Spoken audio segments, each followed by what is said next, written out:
پسند نہیں کیا کہ شریعت عورت کو اتنی عزت دیتی ہے اور شریعت عورت کو اتنی جو ہے وہ تکریم دیتی ہے کہ کہیں بھی شریعت اس بات کو پسند نہیں کرتی کہ عورت کا نام بھی لیا جائے، اور عورت کا نام بھی کسی غیر محرم کی زبان پہ آئے، شریعت اس کو بھی پسند نہیں کرتی۔ اس لیے آپ پورے قرآن کے اندر دیکھیں تو عورتوں کا نام کہیں نہیں آیا، ایک ہی حضرت مریم کا نام آیا ہے، ایک دو نام بڑی مشکل سے، وہ بھی اشارتاً کنایتاً آپ کو ملیں گے، ورنہ پورے قرآن میں کہیں بھی عورت کا تذکرہ نہیں ہے، عورت کا نام نہیں ہے۔ اسی طرح حدیثوں کے اندر آپ جہاں پر بھی دیکھیں گے عورتوں کا نام بہت کم ہے۔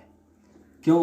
کہ شریعت یہ چاہتی ہے کہ عورت پردے کے اندر رہے، کہ عورت کا نام کی بھی اتنی لاج رکھی ہے اسلام نے کہ یہ نام بھی عورت کا کسی کی زبان پہ نہ آئے، اتنی جو ہے نا وہ۔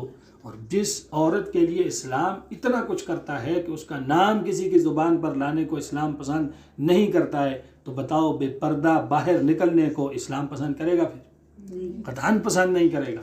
اور پھر اسلام نے یہاں تک کہا کہ اس عورت کی آواز بھی کسی کو جو ہے نا وہ غیر محرم کے کانوں میں نہ پڑے، یعنی کہ بغیر ضرورت کے، بغیر حاجت کے کسی عورت کی آواز جو ہے نا اس کو بھی شریعت نے کہا ہے کہ یہ آواز بھی کسی غیر محرم کے کانوں میں نہ پڑے۔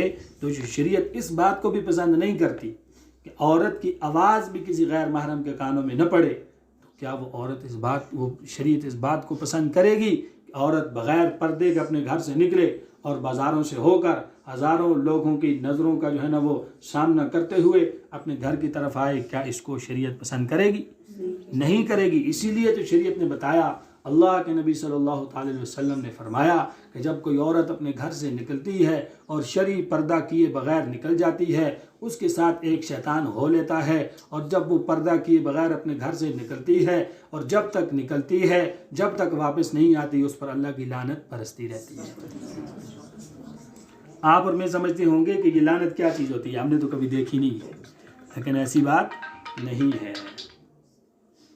ایسی بات نہیں ہے۔ ہم یہ سمجھتے ہوں گے کہ ہم تو بغیر پردے کے کتنی دفعہ نکلے تو ہمارے سر میں آ کر تو کوئی لعنت لگی نہیں ہے، ہم نے تو کسی چیز کو دیکھا نہیں ہے۔ لیکن یاد رکھیے یہ جو ساری کی ساری چیزیں ہیں ان کا تعلق آخرت کے ساتھ ہے۔ جب مر جائیں گے، قبر میں چلے جائیں گے، پھر پتہ چلے گا کہ وہ بے پردہ آنے کی وجہ سے جو لعنت میرے اوپر برسی تھی یہ اس کا نتیجہ ہے۔ وہاں قبر کے اندر پتہ چلے گا، آخرت میں جا کر پتہ چلے گا، ادھر جا کر پتہ چلے گا۔ اس لیے اس کا ایک نقصان دنیا کے اندر یہ ہوتا ہے کہ انسان کو اعمال کرنے کو دل نہیں کرتا بھی ہے تو اس کے اندر دل نہیں لگتا، دین کی طرف آنے کو دل نہیں چاہتا۔ وجہ کیا ہوتی ہے؟ وہی جو اللہ کی لعنت برستی ہے اس کا نتیجہ ہوتا ہے سارا اس کا نتیجہ کیا ہوتا ہے؟ یہ اسلام سے دوری، دین سے دوری۔ اس لیے وقت تو گزر جاتا ہے، وقت تو کسی کا انتظار نہیں کرتا، وقت تو گزر جاتا ہے۔ اگر انسان جو ہے نا وہ لاپرواہی کے اندر وقت گزارے تب بھی گزر جاتا ہے، اللہ کی اطاعت کے اندر وقت گزارے تب بھی گزر جاتا ہے۔ اس سے پہلے دنیا کے اندر ارب عورتیں آئیں، ارب عورتیں چلی گئیں، ان میں سے بہت ساری ایسی تھی جنہوں نے پوری زندگی پردے کے اندر گزاری، وقت ان کا بھی گزر گیا۔